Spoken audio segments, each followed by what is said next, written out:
December 31st, 2019. I'm in London, in front of Buckingham Palace, watching the fireworks on New Year's Eve. I'm in awe, not just at the display, but at the wonder of spending the first few days of 2020 in London, surrounded by my friends, family, performing with the madrigals at beautiful venues. It was a great way to start the year. Why us? Why now? It's the beginning of our lives, and you pray for the downfall of the human race. You're a simple sickness that haunts our thoughts with your piercing glare, so simple yet no one seems to understand you. Things that we've learned about in history in the past, stuff that people have spent so much time trying to prevent, could happen to me now and the people in my time. Listen, Rona, you probably know why we're having this little chat. I should have suspected that you were up to no good. You are in big trouble. People are dying. People are stuck inside. The numbers of confirmed cases rose every day. I had immunocompromised family members, and I was afraid that they would be infected. I never was afraid for myself, but I was always afraid for the ones I cared for. How many futures have you destroyed? And what are we to do when it is time to figure it out, because we surely won't be granted the opportunity to blame it on you? Will lenience be shown to the thousands of children whose futures were plucked out from under them by you? Will lenience be shown to the thousands who lost themselves to your ominous ways? And to think, I started to believe things were going back to normal. You caused a global-wide pandemic just so everyone would know your name. Congratulations. You're famous. Many people were driven out of fear that not to wear masks and thinking that they were being controlled by the government. And many people just didn't understand really how dangerous this pandemic really was. When COVID hit, I became very lonely and bored because I was so used to being with people all the time, so taking them away was like stopping a daily activity. I realized that I got some anxiety from this and it was hard to find motivation to do things. After about a month in quarantine, I decided to try and find ways to entertain myself, and what I found was animals. I've always loved animals, and the idea of being able to take care of another living thing and have them rely on you to live intrigued me. I thought bottling up everything and suppressing all of my emotions would be better for my mental health somehow, when, over quarantine, I've come to learn quite the opposite. This past year has been really tough for me. It has been lonely, sad, stressful, and definitely scary. But it has been broken up by moments of joy, love, and happiness. I thought my house only had one living room, 4 bedrooms, a kitchen, an office, a dining room, and a porch. Turns out, each room could be so much more. The kitchen could be a place of Hot Pockets or school lunch menus that you hang up for the month, but it can also be a chop stadium or a baking arena. I write songs as though I'm talking to myself, as if I were a bystander to my own life.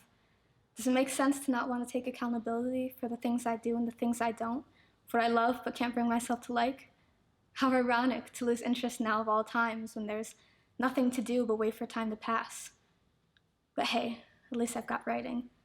I write songs as though I'm talking to myself, wasting away and wasting time, but it's fine because I've got my guitar and a rhyme. Isn't it pretty? Better than a picture, maybe? I can draw anything anyone's ever asked me, and they will, and I do, and they'll say, hey, it's perfect, but I know that I could have done better. And now I have projects that I refuse to finish because they could be worse, and they might not be, but there's no one to tell me I'm done because I'm all alone in my room, and I have been for a year. It gets a bit messy in there and out here because there's nothing and everything to prepare for. This year went by so fast and so slow, I can't seem to remember when I started losing the person who knew that people still cared to see what you had to offer.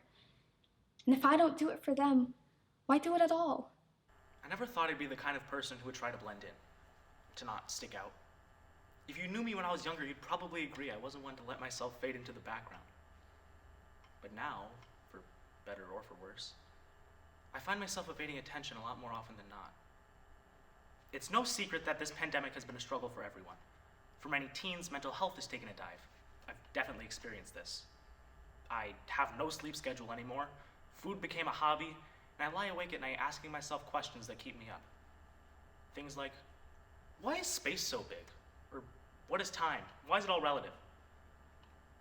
Or, on a more serious note, what happens after death?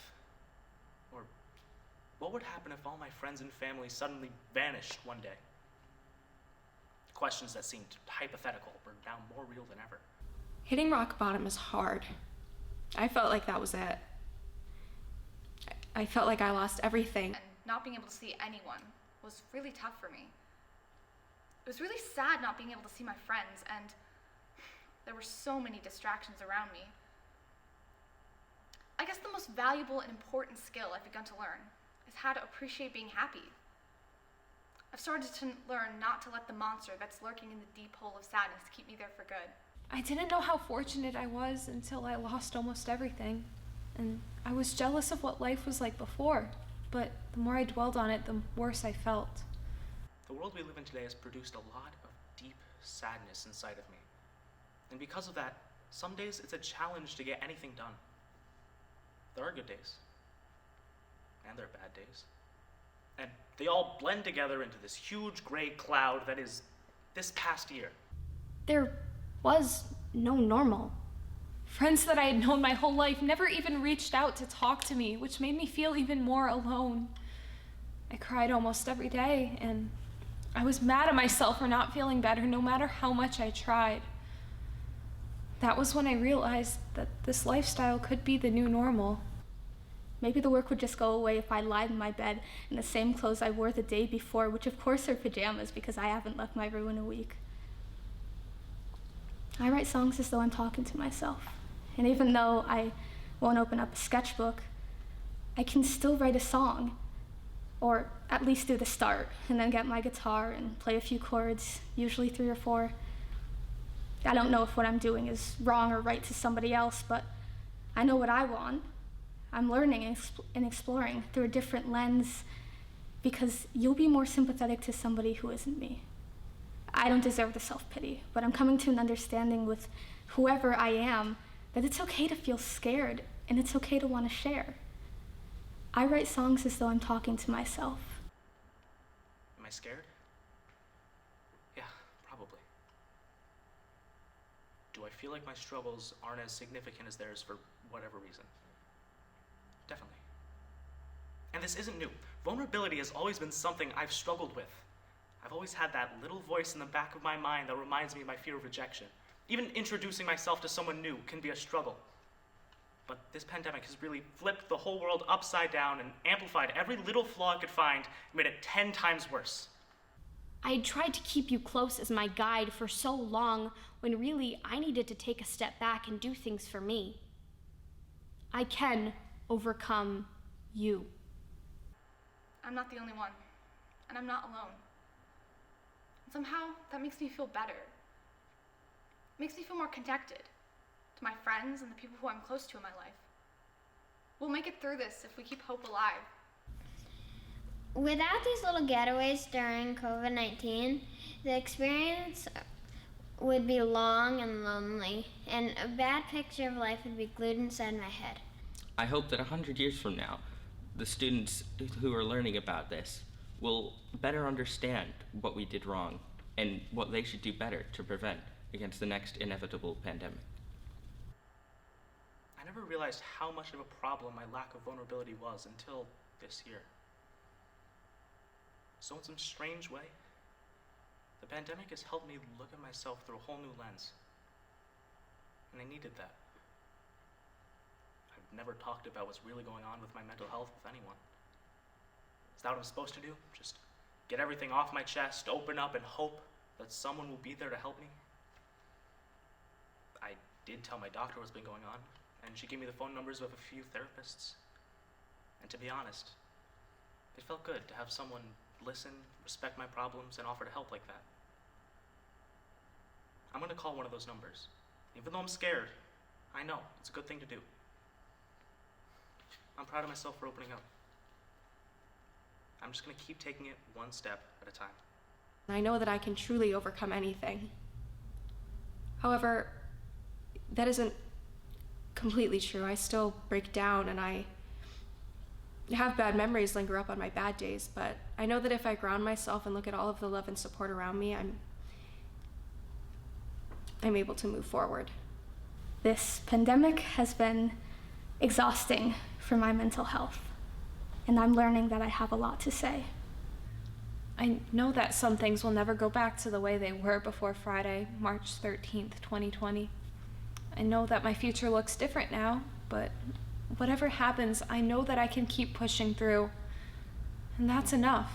If you've been struggling with your mental health during the pandemic, please reach out to one of these numbers.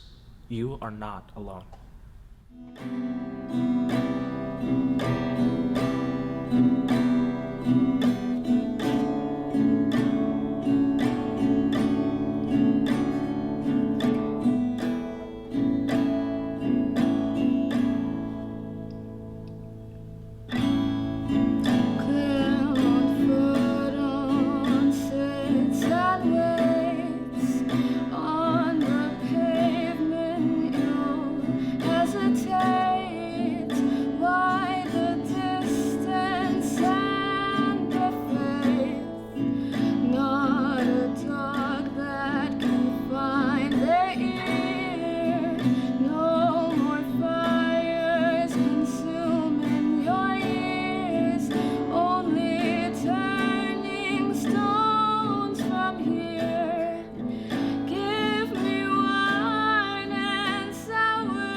From this pandemic, I've learned that things don't always go the way we want.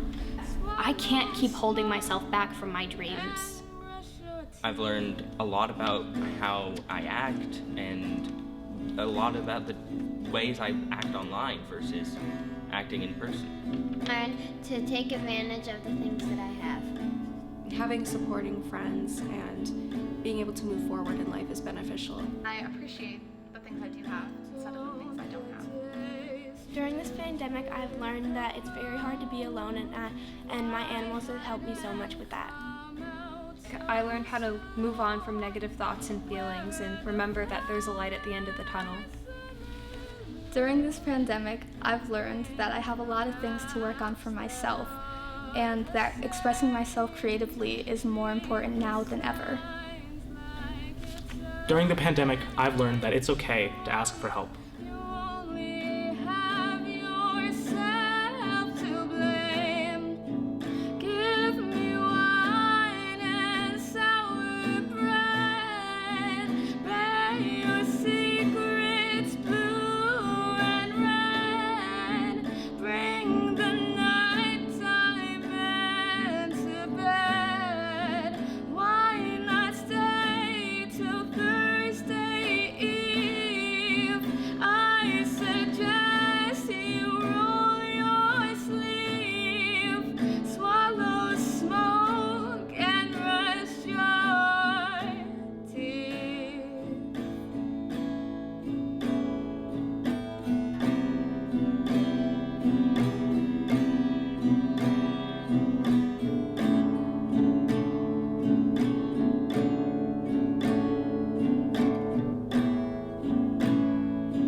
Don't you roll your eyes at me.